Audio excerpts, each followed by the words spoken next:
Scope है। बहुत लोग हैं जो वोकेशनल ट्रेनिंग में हैं, बहुत लोग हैं जो, आप बायजू का एग्जांपल ले लीजिए, जो आप शायद 3-4 साल पहले हम नाम भी नहीं जानते थे।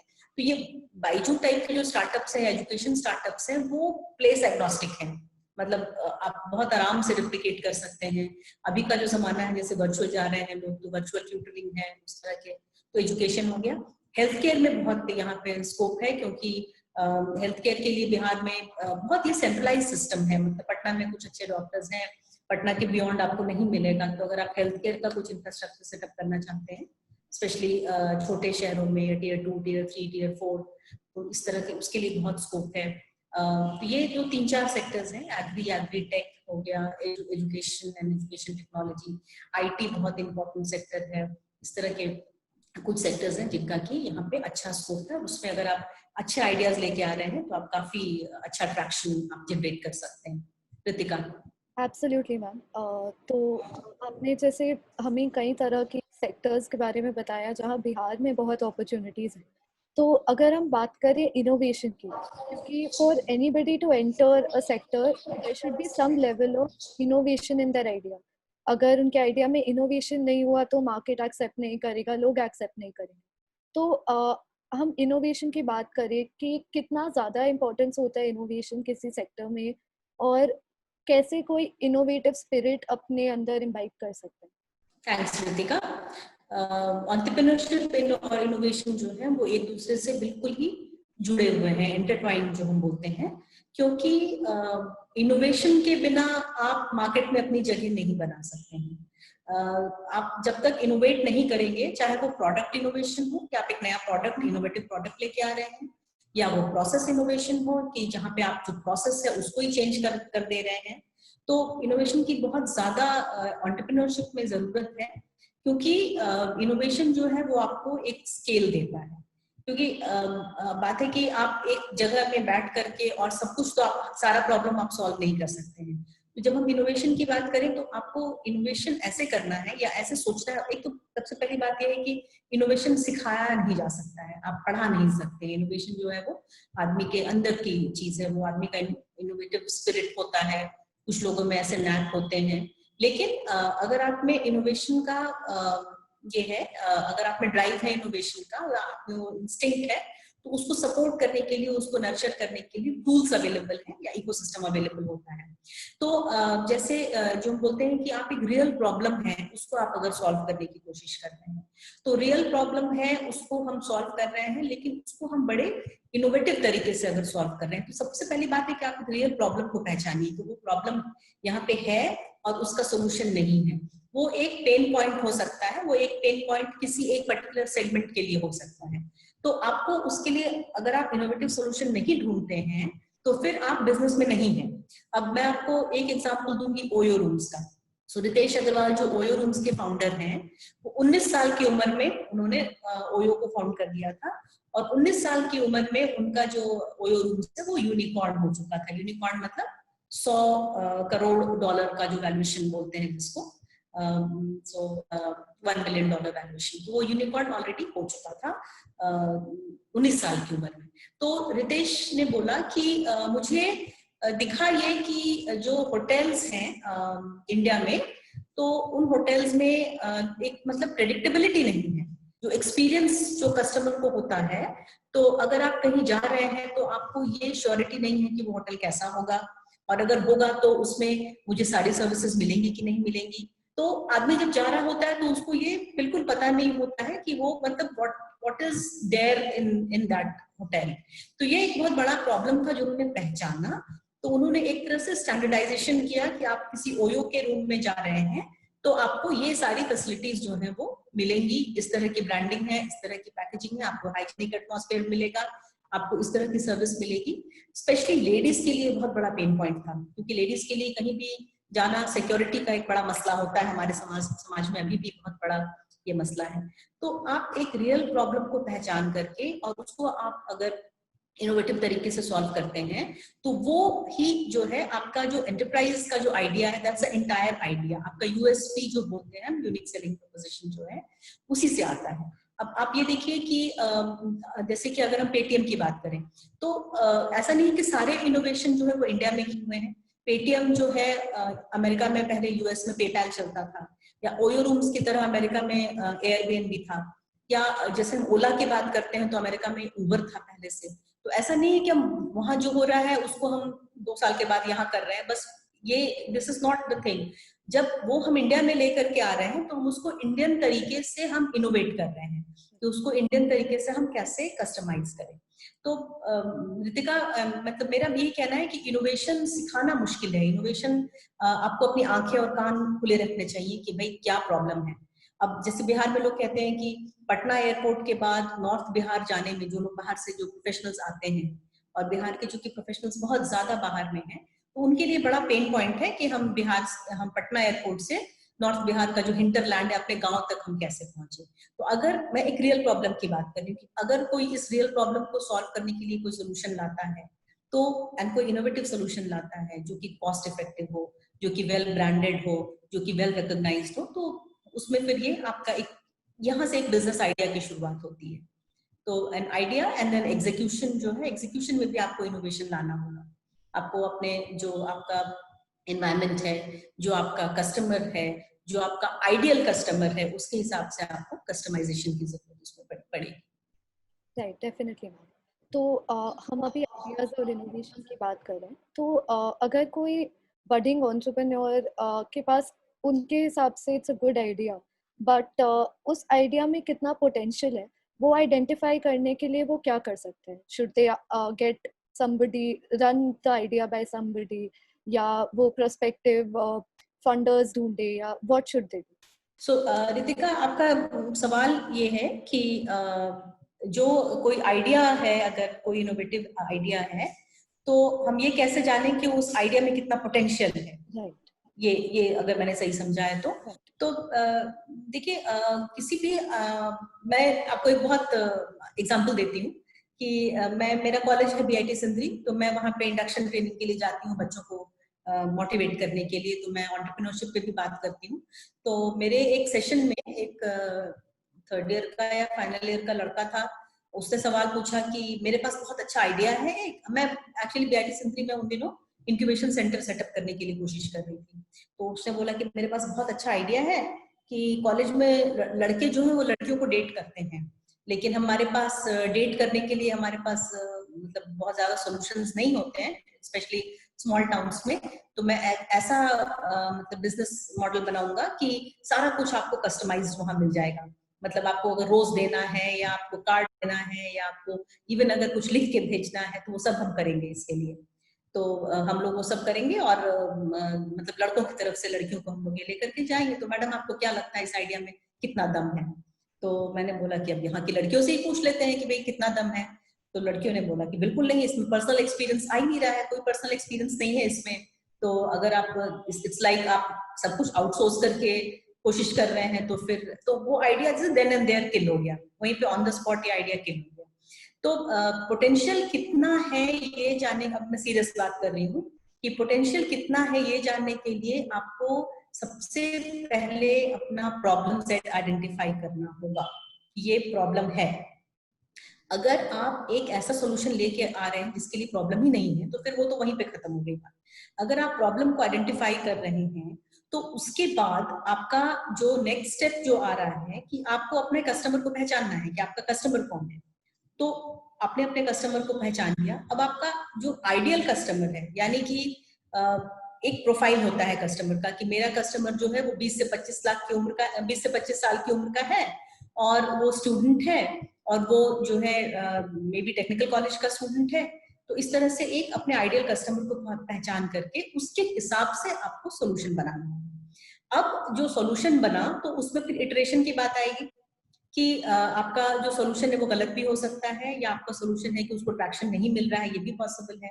तो आपको थोड़ा सा इटरेट करना होगा, और आपको इसको ये जो आइडिया है, अगर इसमें दम हुआ इस आइडिया में, अगर आपका आइडिया अच्छा है, तो आपको ट्रैक्शन मिलेगा इसमें। मे बी आपको शायद पेड कस्टमर ना मिले शुरू में, या आपको एकदम से आपको फंडिंग ना मिले, लेकिन अगर आपके आइडिया में दम है और एक रियल प्रॉब्लम को सॉल्व करता है, तो आपको इसमें ट्रैक्शन मिलना शुरू हो जाएगा।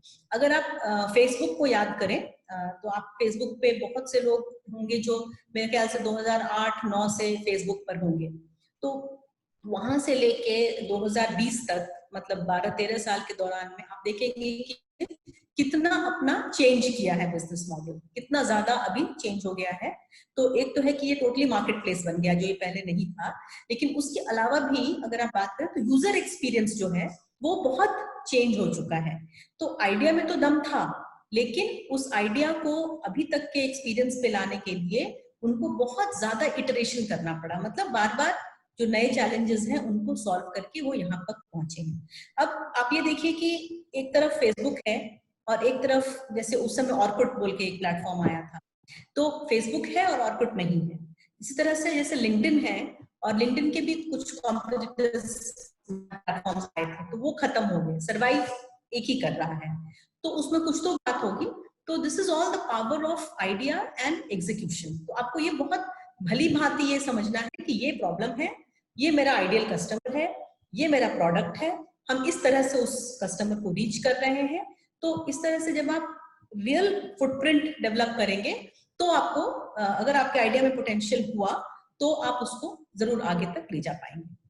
Right ma'am. तो मैम यहाँ पे एक question that comes up is that अगर आपको फंडिंग चाहिए and you are speaking to an investor, क्या कितना इम्पोर्टेंट होता है आपका educational qualification as an entrepreneur जो इन्वेस्टर को शायद अट्रैक्ट करे या उनको आपके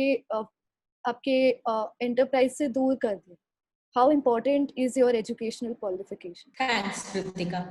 अगर मैं ऐसे बात शुरू करूं कि दुनिया के बहुत बड़े बड़े जो एंटरप्रेन्योर्स हैं वो एजुकेटेड नहीं हैं। Bill Gates college drop out है, स्टीव जॉब्स कॉलेज गए और फिर ड्रॉप आउट हो गए और फिर वो डॉर्म में सोते थे किसी के साथ और फिर वो जा जाके क्लासेस अटेंड करते थे, जो क्लास उनको मन किया वो अटेंड करते थे। तो ये तो 2 मैंने बड़े एग्जाम्पल दिए। इसके अलावा भी बहुत सारे ऐसे हैं entrepreneurs. Even mark Zuckerberg Harvard में थे and he was very talented, बहुत ही टैलेंटेड थे, बहुत ही ज्यादा वो वेल रेड भी थे, लेकिन फॉर्मल एजुकेशन उनका भी नहीं हुआ, वो भी ड्रॉप आउट हो गए। इंडिया में भी एग्जाम्पल्स हैं, इनफैक्ट राहुल यादव हैं जैसे, इंडिया में भी एग्जाम्पल्स हैं बहुत सारे जो फॉर्मल एजुकेशन जिनका नहीं हो सका, लेकिन उन्होंने एंटरप्रेन्योरशिप में बहुत नाम कमाया। तो ये रूल नहीं है, there is no set rules here. तो लेकिन हैविंग सेड दैट मैं ये कहूंगी कि एजुकेशन एक इम्पॉर्टेंट रोल प्ले करता है, क्योंकि एक जो हम पेडिग्री बोलते हैं कि भाई वो पेडिग्री में आपका एजुकेशन जो है उसका एक बहुत इम्पोर्टेंट जगह होती है उसकी। तो अब इन्वेस्टर्स बोलेंगे कि भाई ये आईआईटी की टीम है, आईआईटी से पढ़ के आ रहे हैं लड़के, तो इनमें दम होगा, ये कुछ तो ये कर ही रहे होंगे, they must be doing something good. तो इस तरह से एजुकेशन का रोल है। लेकिन फिर मैं ये कह रही हूँ कि अगर आपको वो प्रिविलेज नहीं मिला या आपको कई बार संसाधन की कमी होती है, कई बार जागरूकता नहीं होती है, कई बार मतलब आपका दिमाग आप वो करना नहीं चाहते हैं, कई बार ऐसा भी होता है। तो किसी भी कारण से अगर आपकी जो पढ़ाई है, एजुकेशन है, वो पूरी नहीं हो सकी, तो भी यहाँ पे आपको, अगर आपके पास पावरफुल आइडिया है, पावरफुल टीम है और एग्जीक्यूशन की कैपेसिटी है, तो आपको कोई रोक नहीं सकता है। मतलब दोनों तरह के लोग हैं। अब अगर इससे रिलेटेड सवाल है कि आप कैसे अप्रोच करेंगे, सो रितिका मैं इसके साथ ही इसको ले लूं इस सवाल को, या आपके पास? नहीं मैम, डेफिनेटली। हाँ, इन्वेस्टर्स को जब आप अप्रोच करते हैं तो टीम बहुत इंपॉर्टेंट होती है। मतलब I as a banker and I as an investor, अगर मैं किसी कन्वेंशनल इंडस्ट्री में इन्वेस्ट कर रही हूँ, तब तो मैं देखूंगी कि भाई इसकी क्या मशीनरी है और जो प्रमोटर है वो कितना पैसा खुद लगा सकता है, उसका कितना स्टेक है इसमें। इसके अलावा मैं देखूंगी कि इसका मार्केट क्या है। तो एक मान लीजिए एक स्टील री रोलिंग मिल है, स्टील री रोलिंग मिल है, तो मैं देखूंगी कि भाई स्टील के लिए इलेक्ट्रिसिटी बहुत जरूरी है, तो यहाँ पे इलेक्ट्रिसिटी का क्या अवेलेबिलिटी है, ये सब चीजें मैं देखूंगी।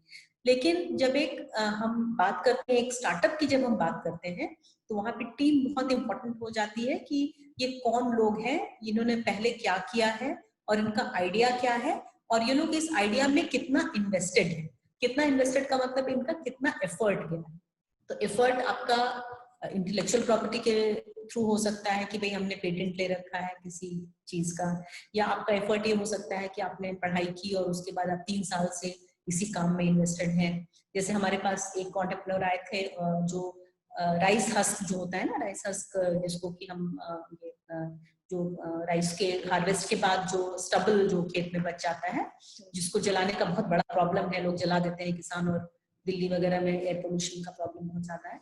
तो स्टबल बर्निंग के लिए वो आइडिया लेकर के आए थे कि हम किसानों को पेमेंट करेंगे, हम स्टबल खरीदेंगे और स्टबल से हम फ्यूल बनाएंगे, हम बायोडीजल टाइप का फ्यूल बनाएंगे। तो वो अपने पढ़ाई के बाद से वो 4 साल 5 साल से इस पर रिसर्च कर रहे थे। तो एक तो बहुत इंपॉर्टेंट चीज टीम है कि टीम कैसी है। दूसरा ये इंपॉर्टेंट है, एंड ये थोड़ा सा गट फीलिंग की बात है, इसके लिए कोई हार्ड एंड फास्ट रूल नहीं है, कोई फॉर्मूला नहीं है, कोई समीकरण इसके लिए नहीं है कि ये चीज सक्सेस होगा। लेकिन इन्वेस्टर को ये कॉन्फिडेंस आना चाहिए कि भाई आप ये जो है ये एक रियल प्रॉब्लम को आप सॉल्व कर रहे हैं, आपके पास एक मिनिमम वायबल प्रोडक्ट है जिसको लेके आप मार्केट में जाना चाहते हैं, हम एमवीपी बोलते हैं स्टार्टअप की भाषा में, तो उसको लेके आप मार्केट में जाना चाहते हैं, मतलब आपको वो जो लेवल है आप पहुंच चुके हैं, उस लेवल पे आप पहुंच चुके हैं। कोई भी बैंक या कोई भी इन्वेस्टर जो है ना, वो सिर्फ आइडिया पे पैसा नहीं लगाता है, आइडिया के साथ साथ एग्जीक्यूशन की कैपेसिटी भी होनी चाहिए टीम में, ये बहुत इंपॉर्टेंट है। दूसरा, अगर आपको ये लगता है कि ये जो मेरा जो मैं करना चाहता हूँ, जो एंटरप्रेन्योरशिप का मेरा जो आइडिया है, तो मुझे इसके लिए इतने फंड की जरूरत है, इतने में मैं कर लूंगा, इसको मैं करूंगा, तो आप अगर उस पर कॉम्प्रोमाइज करने लगते हैं कि हाँ मेरे इसको मार्केट में पहुंचने के लिए मेरे पास 50 लाख का मुझे रिक्वायरमेंट है इसको पहुंचाने के लिए, तो अगर आपका जो इन्वेस्टर है वो कहता है कि नहीं 50 लाख तो आपका बहुत ज्यादा लग रहा है, मुझे आपको 15 से 20 लाख में आपको दे पाऊंगा, तो अगर आप उस पर कॉम्प्रोमाइज करते हैं और आपके पास कोई बैकअप प्लान नहीं है, मतलब बाकी के लिए अगर आपके पास बैकअप नहीं है, तो आप कॉन्फिडेंस लूज करते हैं, तो आपको मतलब जो इन्वेस्टर है उसको भी कॉन्फिडेंस नहीं होगा, और आपके लिए भी एक बहुत अच्छी स्थिति नहीं है कि आप कोई ऐसा काम करें जिसके लिए आपके पास पूरा संसाधन आपके पास अवेलेबल नहीं है। उसके अलावा जो चीजें इन्वेस्टर देखते हैं कि आप किस मार्केट में काम कर रहे हैं, आप किस तरह के आपके टारगेट कस्टमर क्या है, उनका साइज क्या है। तो अगर हम ये बोले कि जो मेरा मार्केट है उसका हम 20% केटर कर रहे हैं, तो ये एक बहुत बड़ा ओवर स्टेटमेंट होगा, क्योंकि बहुत सारे प्लेयर्स होते हैं मार्केट में, तो हम एक टारगेट मार्केट है उसका आप 1-2% 3% उसको आप केटर कर रहे हैं, उसके हिसाब से आपके नंबर्स हैं, तो ये सब चीजें हैं। और नंबर्स भी देखते हैं, ऑफ कोर्स हम नंबर्स भी देखते हैं कि किस तरह के रिटर्न्स आप देने वाले हैं, लेकिन नंबर्स जो है वो इम्पोर्टेंट नहीं है, क्योंकि ज्यादा इम्पोर्टेंट आपका आइडिया और एग्जीक्यूशन है। नंबर्स फिर तो वहीं से निकल करके आएंगे, आपकी जो फाइनेंशियल्स हैं वो तो वहीं से निकल करके आएंगे। तो ये कुछ चीजें हम लोग देखते हैं।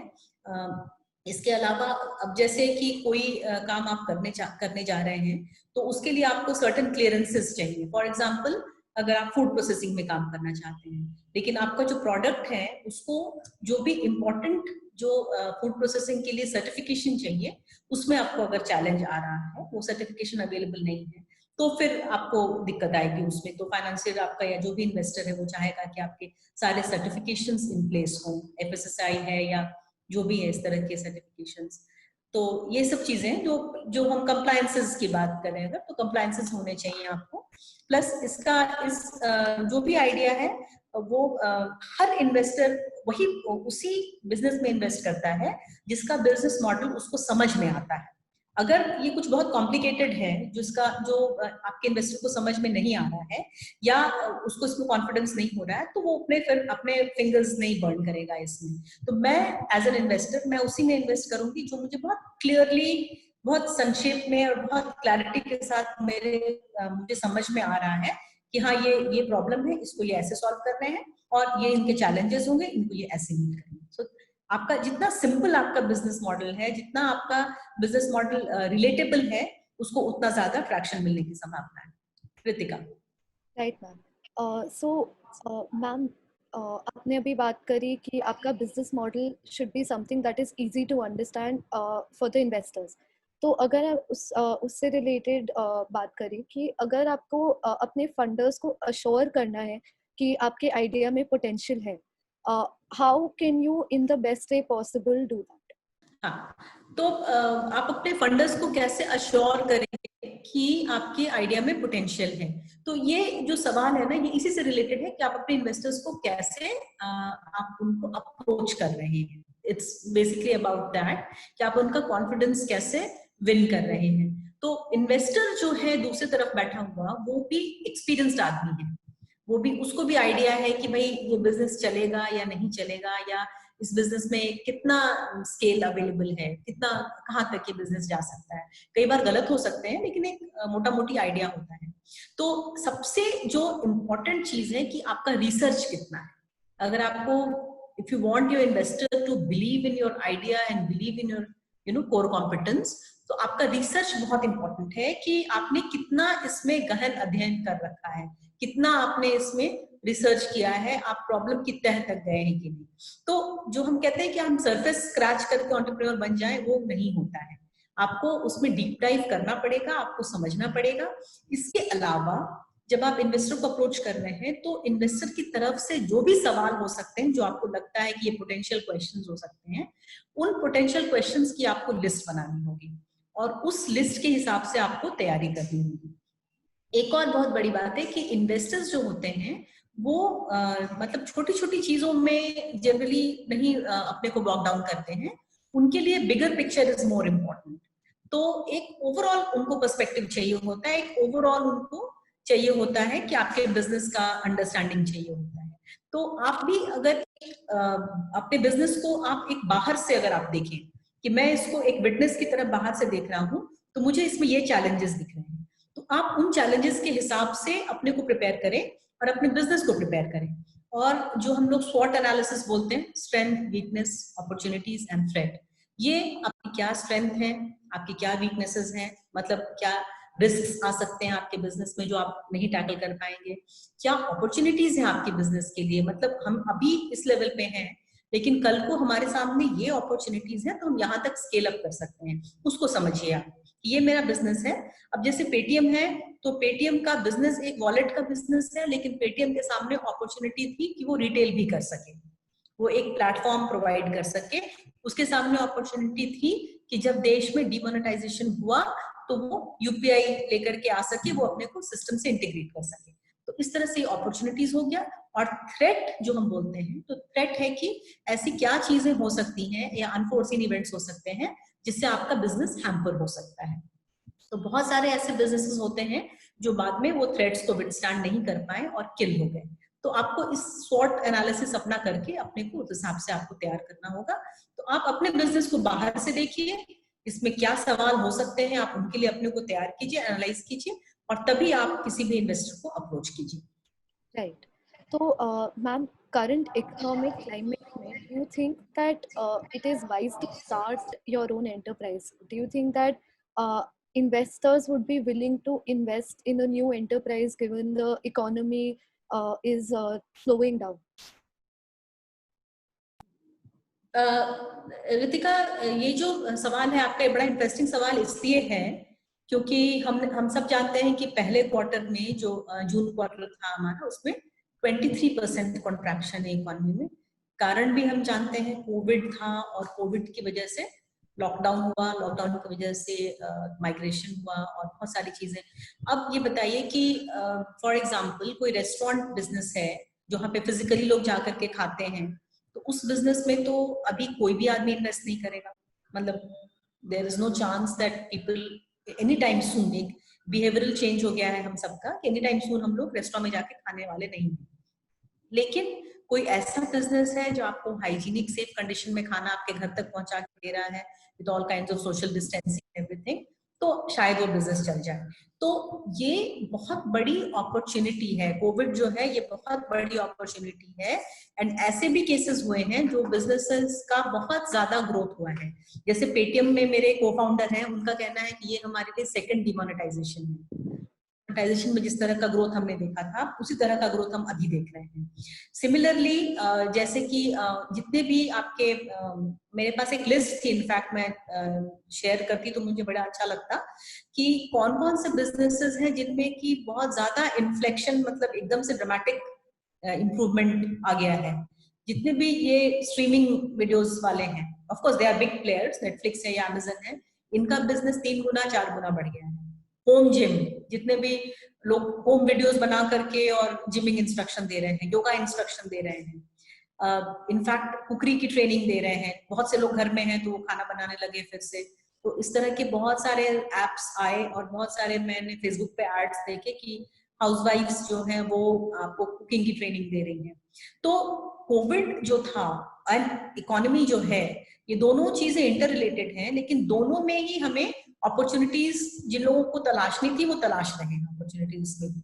तो अब जैसे लेट्स वेंचर का मॉडल है, लेट्स वेंचर जो है वो one of the biggest platforms है फॉर इन्वेस्टर्स का, स्टार्टअप के साथ मैच मेकिंग कराते हैं वो लोग। तो लेट्स वेंचर की फाउंडर से मेरी बात हो रही थी, तो उसने बताया कि ये हमारे लिए बहुत बड़ी अपॉर्चुनिटी हुई। कैसे कि जो इन्वेस्टर्स हैं वो घर में हैं, वर्क फ्रॉम होम कर रहे हैं, उनके पास एम्पल टाइम है, तो वो इन्वेस्टमेंट के बारे में सोच रहे हैं।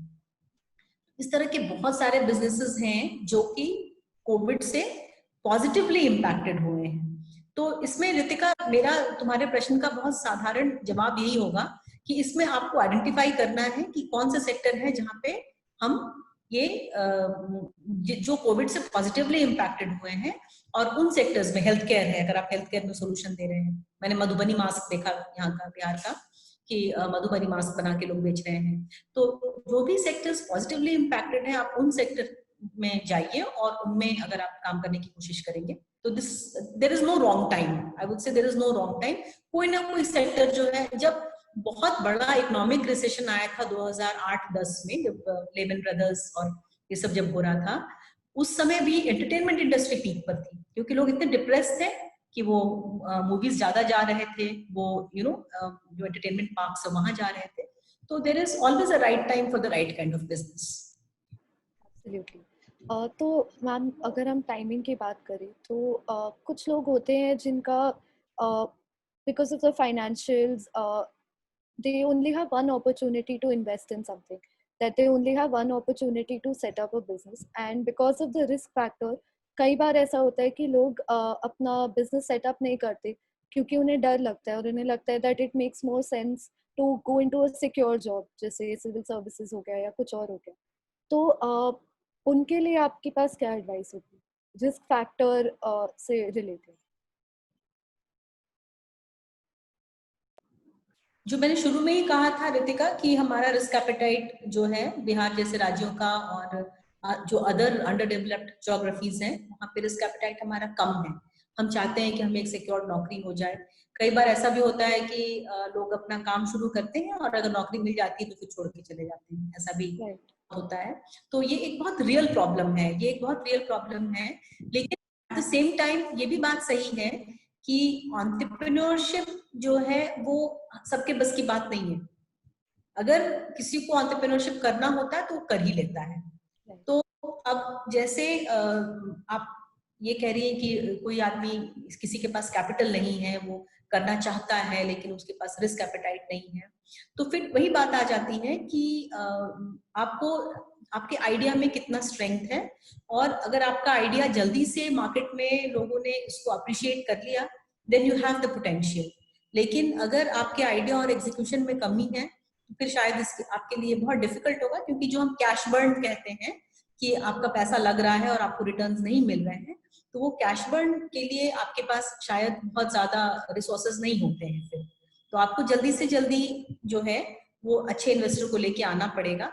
तो इसमें I mean it's a trade off. और फिर हैविंग सेड दैट मैं यही बोलूंगी कि जॉब के लिए जो आदमी बना है, और अगर जॉब को आप एक तरीके से अपने देश के लिए या अपने जो भी है उसके लिए अगर आप उसको उस रास्ते से करना चाहते हैं, there is no problem, you must go there. लेकिन मैं बस ये कहना चाहती हूँ कि एंटरप्रेन्योरशिप भी एक वायबल करियर ऑप्शन है, ये भी एक रास्ता है जिसके द्वारा आप खुद भी फाइनेंशियली भी आप ग्रो कर सकते हैं। आप इसके जरिए आप नाम भी कमा सकते हैं, इसके जरिए आप सोशल इम्पैक्ट भी क्रिएट कर सकते हैं, और इसके जरिए आप कुछ रियल प्रॉब्लम भी सॉल्व कर सकते हैं।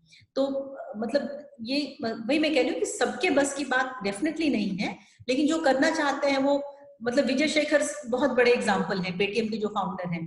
वो जब उनका मैंने इंटरव्यू देखा था कि जब वो दिल्ली कॉलेज ऑफ इंजीनियरिंग में थे तो गांव से आते थे, तो उनके लिए अंग्रेजी का बहुत बड़ा चैलेंज था।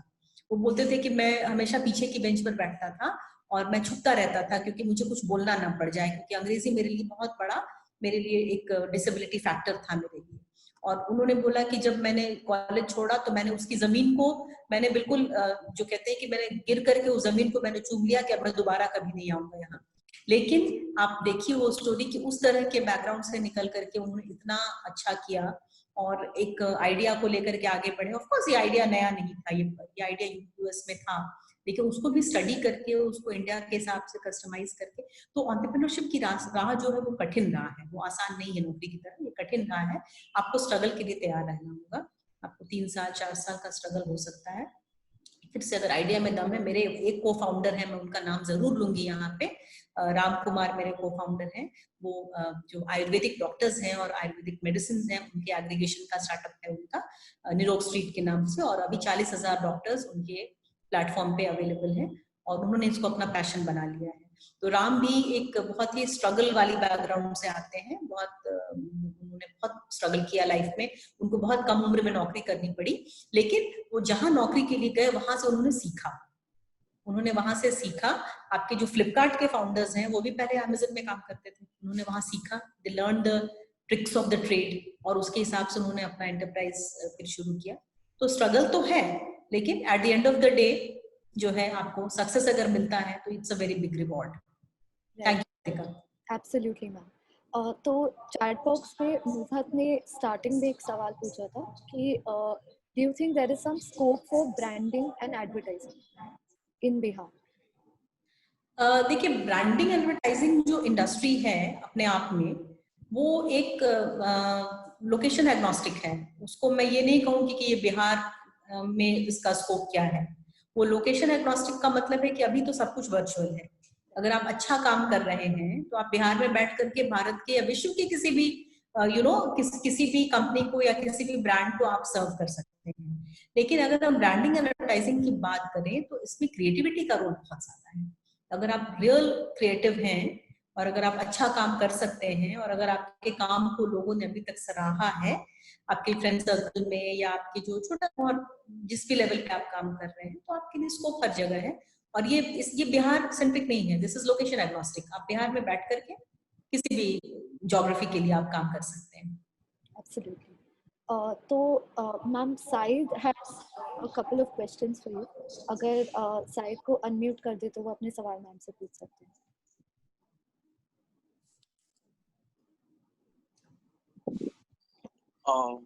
Hi, ma'am. So my question is regarding your organization in particular. So at what stage do you take entrepreneurs under your observation? आपका नाम क्या है? Sajid? His name is Said, ma'am. I think Said. Syed Fahad, मैं देख रही हूँ ना, Syed Fahad.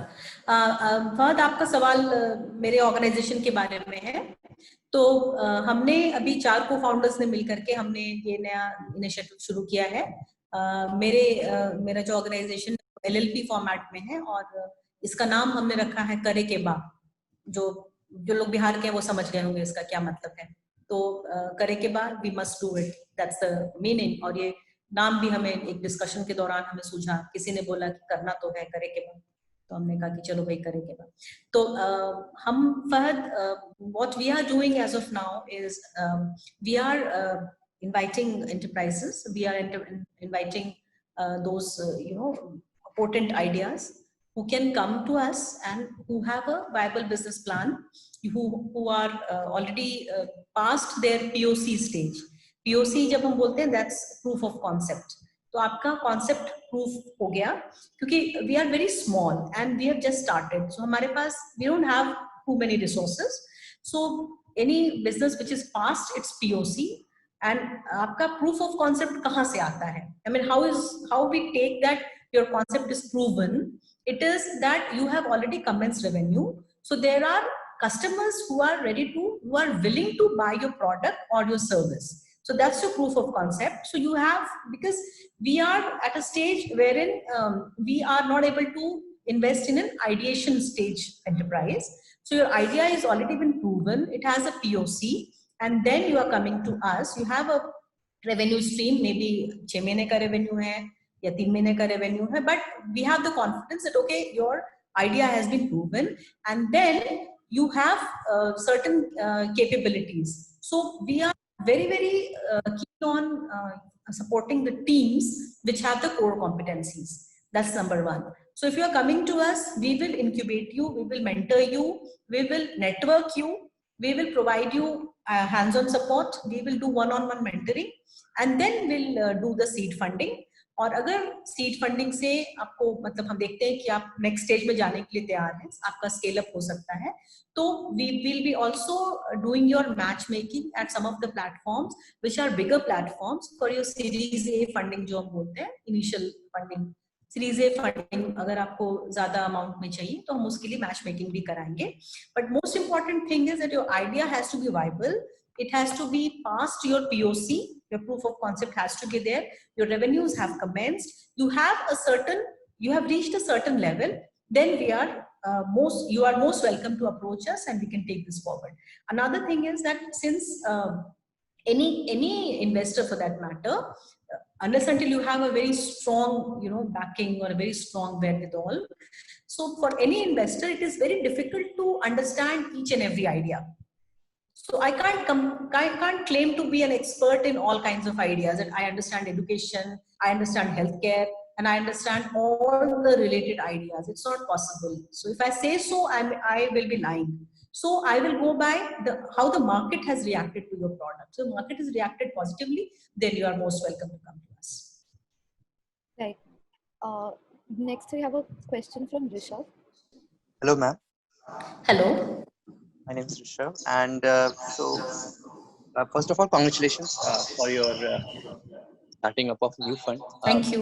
So, we started. Me and my friend were graduate from NIT Patna. We did some start.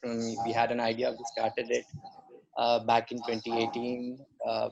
We were operationally profit, but then went in loss. Okay, but our question was, how do you judge as an investor?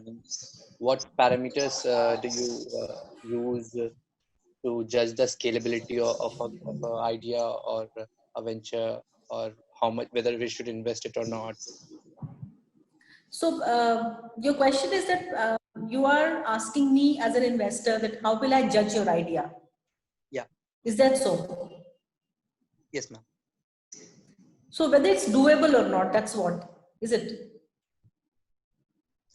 It's doable or not, plus means how do you judge the team, because what I've read is that the team is also judged Very when you. important. So one very simple thing is that look at the pedigree, I mean the qualification and the kind of college you come out of, so that's also very important. Secondly, your passion is very important.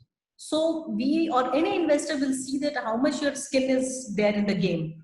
So when I say that, it is not only financially invested, it is also about how much effort, how much passion, how much research have you invested in this. And it is also I would say that with one or two interaction, an investor or an incubator can really get a gut feeling that okay, this person has all the passion and all the research in place, and he is trying to solve a problem which is a pain point for certain demographic, not all demographics, but for certain demographic it's a pain point, right? So if I am judging personally, if I tell you with my experience, so I will definitely see the qualification of the founders, the team, whether you have the capabilities or the wherewithal to attack a problem from all dimensions, be it operations, be it strategy, be it marketing, be it branding, all that. So whether you have that kind of expertise. And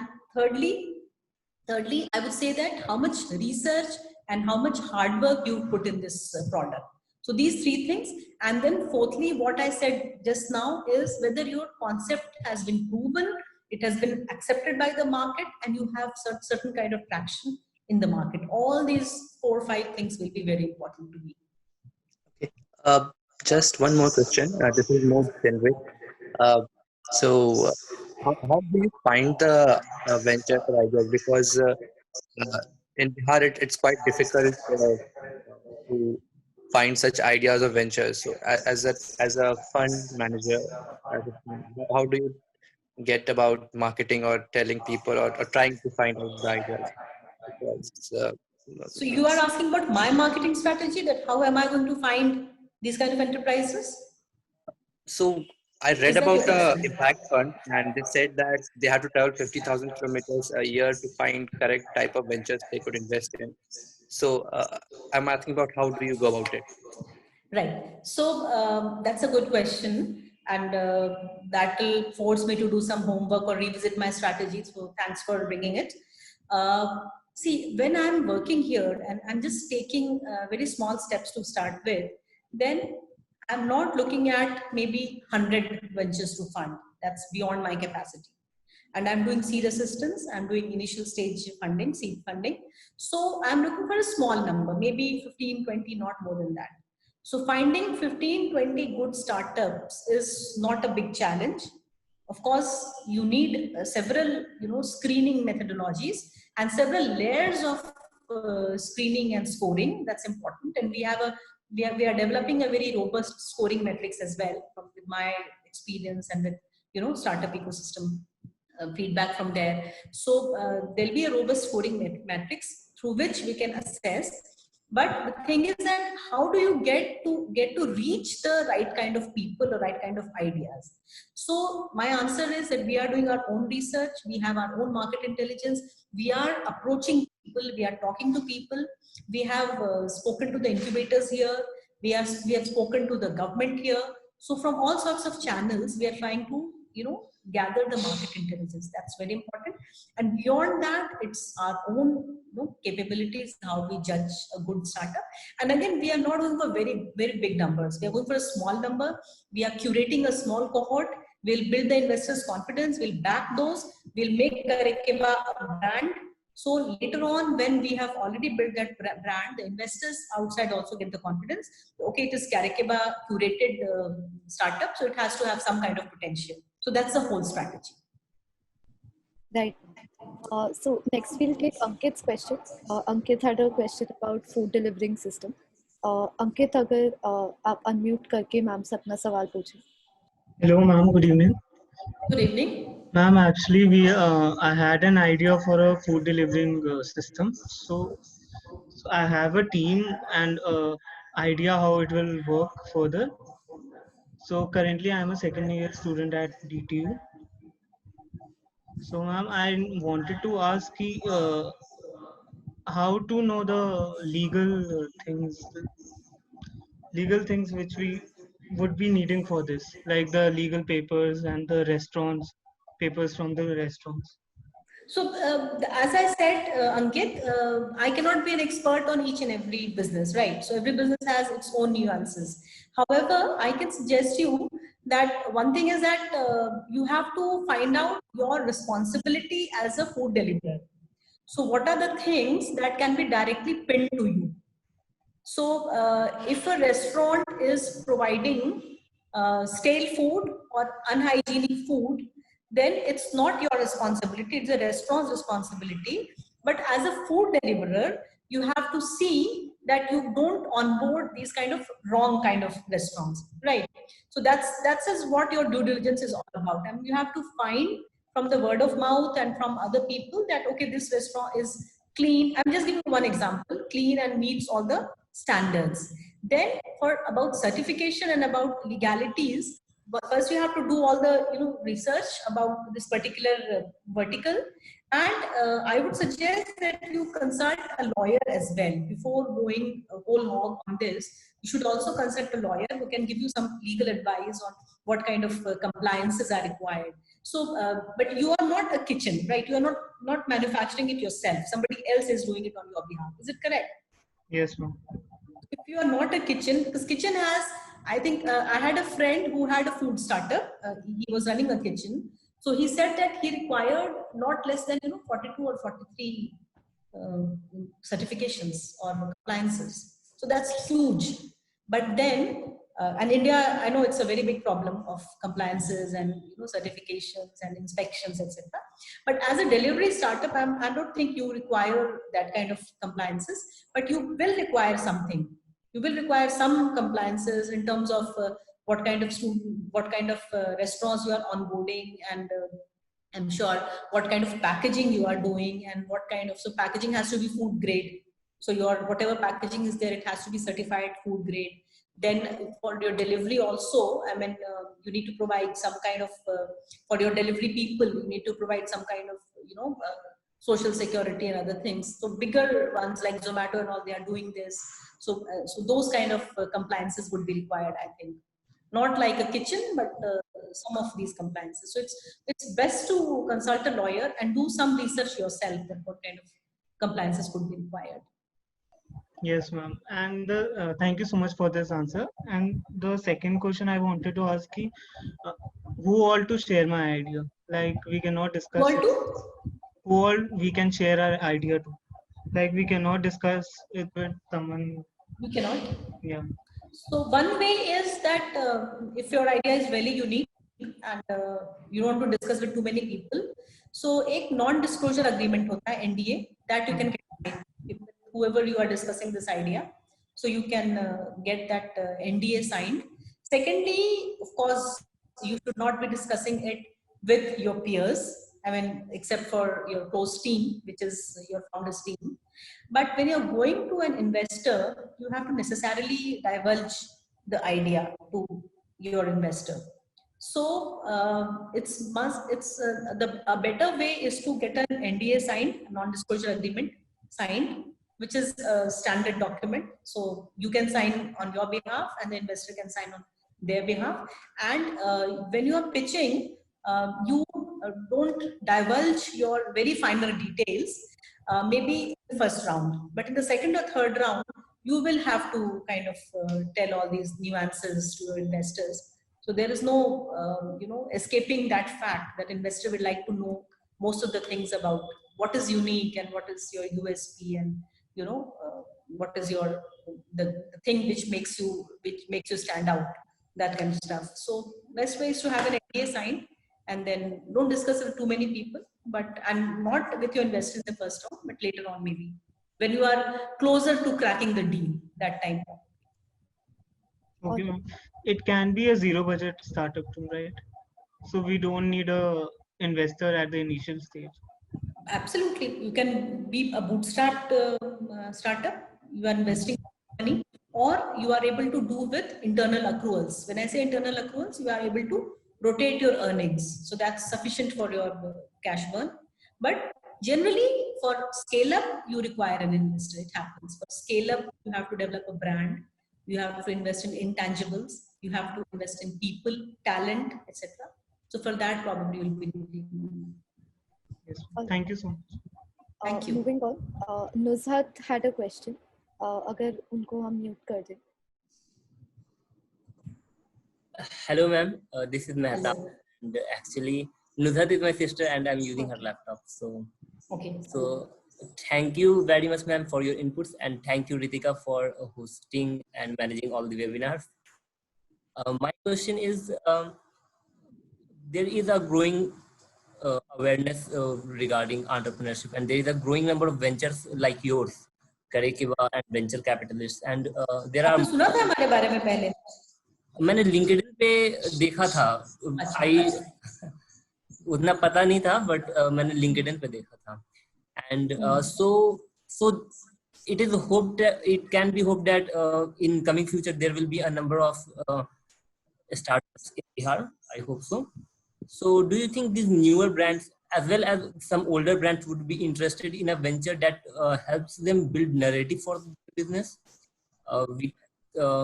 We can also like provide other branding solutions like advertising, but that would be later only. That would be? मतलब I plan to start an ad agency, but उसमें बहुत ज़्यादा cost रहेगा, तो I have pushed that further for later. But like for now, narration building में कुछ हो सकता है, like अगर हम other बाकी सब चीजें जो हैं एड्स वगैरह की, वो मैं आउटसोर्स कर दूं, दूसरे एड एजेंसी से पार्टनरशिप कर सकते हैं, but my venture would be providing like would help businesses build narrative for them, because stories is what people buy. Yeah, absolutely. आपने तो नर्व्स पकड़ ही ली है कि stories is what people are interested in. So that's correct. मैं आपका सवाल बहुत अच्छे से समझ नहीं पाई. जो नैरेटिव की बात आप कर रहे हैं तो मैं जानकारी के लिए आपको बता दूं कि गवर्नमेंट जो है, government comes with a ranking of states in startup ecosystem, and this has come I think 2 days back, Friday. It came precisely last Friday. Ranking of the states, and Bihar has been put in the leaders category. So there are top performers. There is a best performer, which is Gujarat. There are top performers, Karnataka and Kerala. Then there are leaders, in which you have Bihar, Rajasthan, Maharashtra, etc. Then you have aspiring leaders, and then you have emerging ecosystems. So I was very surprised, most of the people, to see how Bihar is a leader category. So अब इसके बारे में ज्यादा बात हम नहीं करेंगे. तो नैरेटिव तो बिल्ड हो रहा है. It's not that narrative is not there. Narrative is there. लेकिन कितना सब्सटेंस इसमें है और कितना एक्चुअल हो रहा है, उस पर हमें थोड़ा सा ध्यान देना होगा. मैं फिर से बता दूं कि बिहार में स्टार्टअप पॉलिसी है, बिहार में स्टार्टअप फंड है. स्टार्टअप फंड के अंदर, स्टार्टअप पॉलिसी के अंदर बिहार में सरकार जो है वो स्टार्टअप्स को आइडेंटिफाई करती है, उनको इंक्यूबेशन असाइन करती है, इंक्यूबेटर्स असाइन करती है, और उसके बाद डिपेंडिंग ऑन देयर मेरिट वो 10 लाख का सीड फंड भी प्रोवाइड करते हैं, जो बहुत ही जनरस टर्म्स पे है. तो 15 इंक्यूबेटर्स चल रहे हैं बिहार में और सीड असिस्टेंस भी हो रहा है. तो स्टार्टअप का इकोसिस्टम है. It's not that it's totally lacking. हम obviously we are not a Bangalore और we are not a Gurgaon, but it's not that we are zero, we are there already. तो वो जो आप एडवर्टाइजिंग ब्रांडिंग की बात कर रहे हैं, उसमें मैं फिर से कहूँगी क्रिएटिविटी इज फॉरमोस्ट. अगर क्रिएटिविटी है, मोस्ट भी बड़े बड़े एडवर्टाइजिंग कंपनीज हैं, they started from a garage. बहुत छोटे लेवल से शुरू किया था, बहुत ऊपर तक गए because they had the right kind of creativity. Absolutely. Thank you, ma'am. Thank you for your input. Pleasure. Okay, ma'am, so one question that I also personally had was, how can an entrepreneur, they might have a passion for impact, and since you also come from an impact background with the United Nations Environment Program, so how can somebody create a balance between their passion for impact and profit? It's a very good question, Ritika. I would say that आप कुछ भी कर रहे होते हैं, when you are proceeding with your journey, there's a time when you look back and ask yourself that what is it that I am doing? What is it that I am going to work for or invest my efforts in? So जब हम balance की बात करें between profit and between impact, and with impact I understand that we are talking about social impact, right? So when we are talking about this, so let us understand whether what we are doing is worthwhile or not. ठीक है. अब अगर मैं ये कहूँ कि मैं किसी बेटिंग फर्म में मैं इन्वेस्ट कर रहा हूँ and I'm not creating any good social impact and still I'm making a lot of money, so of course there is no balance. Right. But look at people who have actually invested in social impact, creating businesses. You look at Anshu Gupta, Poonj, or you look at Bharti. Bharti is a very good friend. Chintan बोल के उनका NGO है which works with the waste pickers. You look at Arvind Singh of Nidan. You look at Sanjay ji, आपके Adjustice के संजय जी जो हैं. Look at these people. So and thing is that if you are working for an impact, then I'm sure there is a system which makes way for it. You have to start small, you have to struggle, but then things come together and they kind of make you. जो बोलते हैं ना शाहरुख खान का dialogue, जब आप किसी चीज को बहुत शिद्दत से चाहते हैं तो पूरी कायनात उसको ये करने में आपके साथ लग जाती है. तो that's the thing. Now, your essence of your question is that I'm a profit-making entity. So, how do I know or how do I balance that my social commitments or my, जो मेरे जो mandate है वो हम fulfill कर पा रहे हैं कि नहीं? So that it all comes from a business which is socially impactful and which is sustainable, because you have to make profit for being sustainable. You can't depend forever on philanthropy or for grant. That's not business. That's not business. So when you are doing a business, you have to be sustainable. You have to be profitable because you have to scale up also. Today you are able to help 10 people. Tomorrow you would like to help 100 people. So for that you have to make profits. But at the same time, the work that you are doing, that work should be such that you are proud of it. So you can say with lot of gratification, lot of proud that okay, I have been able to change so many lives. I had no reason to leave UN, good salary, good working atmosphere, excellent working conditions, excellent reputation to come and do this. But then there are some certain things when, at least in my age, and if it happens earlier, that's much better. So there is a hierarchy of needs. There are physical needs, and then at the top of it, there are needs for self-actualization. So you are able to balance your self-actualization needs with other needs of yours. Then it's the best situation to be in. So you ask yourself from time to time what it is that you are trying to achieve through this, what it is you are trying to make a difference in. So if I'm able to change maybe 100 lives, or maybe 10 enterprises, or maybe create some kind of employment, then I'm very happy with my work. So just to give you a perspective, so when this migrant crisis erupted, so I, with some of my friends, we started this initiative called Sattu Setu. So there was a very disturbing incident when there's this lady who died at Muzaffarpur railway platform, and her child kept tugging at her sari. So that was a very disturbing image for all of us, and all of us we were shaken out of our slumbers that what it is that we are trying to do over here.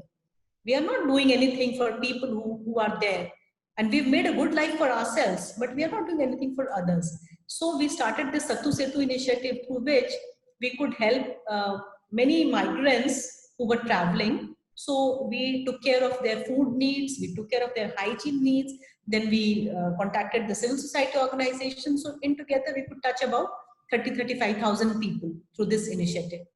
So, and then I had this epiphany that, okay, let us do something so that people don't have to migrate in the first place. So I would say that any enterprise which is ethical, which is working to solve a pain point, and which is working to solve a real problem, be it education, be it health, be it even self-esteem for that matter, be it employment, then it is, I think it is, every time it is worthwhile doing it.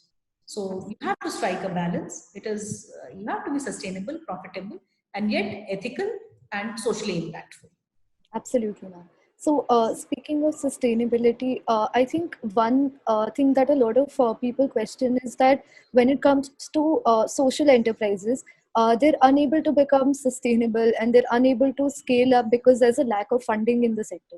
People don't want to invest in social enterprises because it's not as profitable as a normal enterprise would be. So keeping that in mind, how can a social enterprise attract funders, people who can help their operations?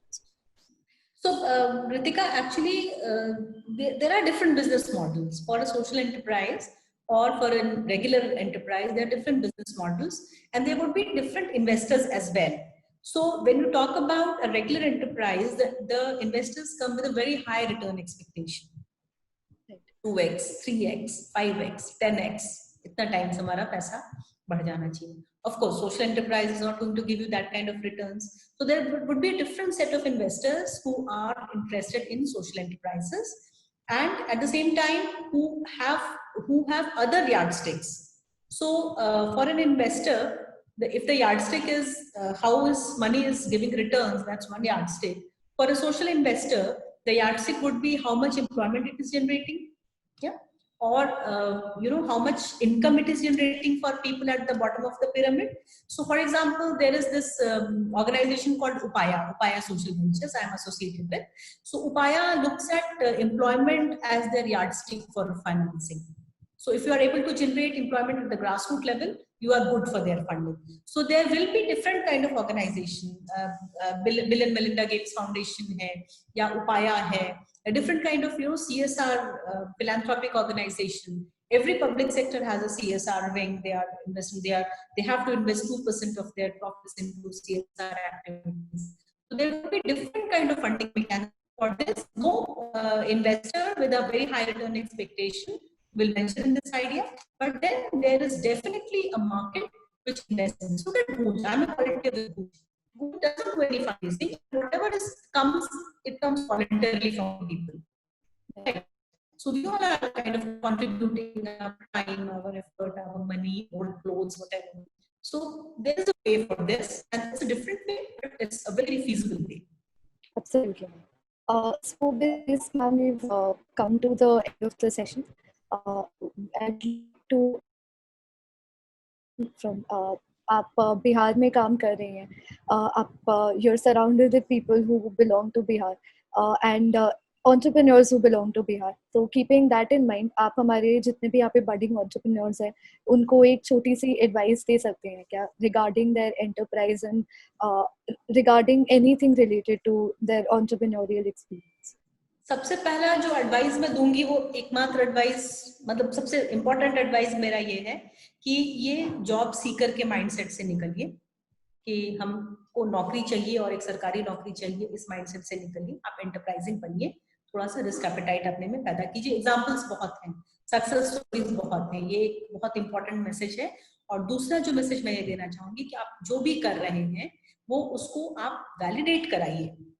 मतलब अगर आपको लगता है, जैसे मैंने आपको example दिया कि एक आइडिया था जो उसी रूम में वो आइडिया जो था वो किल हो गया, तो अगर आपको लगता है कि आपका आइडिया ऐसा अच्छा है तो उस आइडिया को आप अपने पेयर ग्रुप में या आपका जो प्रपोज मार्केट है, टारगेट मार्केट है, वहां पे आप उसको वैलिडेट कराइए उस आइडिया को, तब आप उसमें फिर आगे बढ़िए, क्योंकि अदरवाइज ये आपके लिए बहुत रिस्की हो जाएगा। आप सब कुछ उसमें इन्वेस्ट कर रहे हैं लेकिन आपके पास कोई वैलिडेशन नहीं है, then it will be a very difficult journey for you. And my another message is that things are difficult, no doubt about it, things are difficult, but then there is always light at the end of the tunnel. There are several good examples who are working very good, who are doing very good work and who have really been scaling up their businesses. So there is always hope. Don't get deterred, don't lose heart, don't lose hope. Shraddha Sharma ka shayad aaya tha your story ka, she also talked about the problems and the struggles. And किसी से डरिए मत कि हम बिहारी हैं और हमको मेरी ब्रांडिंग हो गई कि भाई हम बिहारी हैं। नहीं, किसी से डरना नहीं है, कॉन्फिडेंस लाइए अपने में। अंग्रेजी कोई बहुत बड़ा चैलेंज नहीं है, आइडिया जो है वो चैलेंज है, आइडिया का एग्जीक्यूशन जो है वो चैलेंज है। इंडिया में एक प्रॉब्लम है that people kind of they mistake articulation for intelligence. जो जितनी अच्छी अंग्रेजी बोल लेता है, आर्टिकुलेट कर लेता है, उसको लोग इंटेलिजेंट समझते हैं। ये चीज नहीं है, ये बात नहीं है। आइडिया अगर अच्छा आइडिया है तो फेल नहीं करेगा because of lack of articulation. तो ये कॉन्फिडेंस अपने में लाइए और आगे फिर अगर आप में हिम्मत है, आप में स्ट्रेंथ है, तो फिर आपको कोई रोक नहीं सकता है उसके बाद। Absolutely ma'am, thank you so much for joining us today. आज जितने भी लोग नहीं आ पाए, अगर with your permission if we can upload this recording on and we can share it with all potential entrepreneurs who can maybe approach you later for some level of incubation. And thank you so much for sharing your words of advice, ma'am. बहुत fresh perspectives are thinking from an investor's point of view, क्योंकि अभी हम entrepreneurs की बात कर रहे थे, पर it's very important the funding part of it. And जो आपने words of advice दिए, I'm sure यहाँ पे जितने भी लोग हैं वो अपने एंटरप्राइज में ये चीजें इनकॉर्पोरेट करके आगे बढ़ेंगे। If you have anything else to share ma'am, otherwise we can end the session. नहीं, thank you very much Ritika. मेरी तरफ से आपको, एड जस्टिस को, एड अपग्रेड को बहुत बहुत धन्यवाद। आप लोग बहुत अच्छा काम कर रहे हैं और स्टूडेंट्स को एक प्लेटफॉर्म प्रोवाइड कर रहे हैं अपने सवाल पूछने का और डिफरेंट काइंड ऑफ फील्ड्स में एक्सपोजर लेने का। तो आपके लिए बहुत बहुत शुभकामनाएं। और आप खुद इतनी कम एज में, इतनी यंग एज में आप इतना अच्छा काम कर रही हैं, आप इसके लिए अपना टाइम दे रही हैं, अपनी एनर्जी दे रही हैं, तो that's very commendable of you. You also are a role model. और सभी व्यूअर्स का और जितने भी ऑडियंस थे उन सबका बहुत बहुत धन्यवाद। और करे के बाद, this is my last word, करना तो है, we must do it with, without, despite the system. Definitely, ma'am. Thank you so much for joining us. It was absolutely wonderful talking to you. Thanks for having me. All the best to all of you. Thank you, ma'am.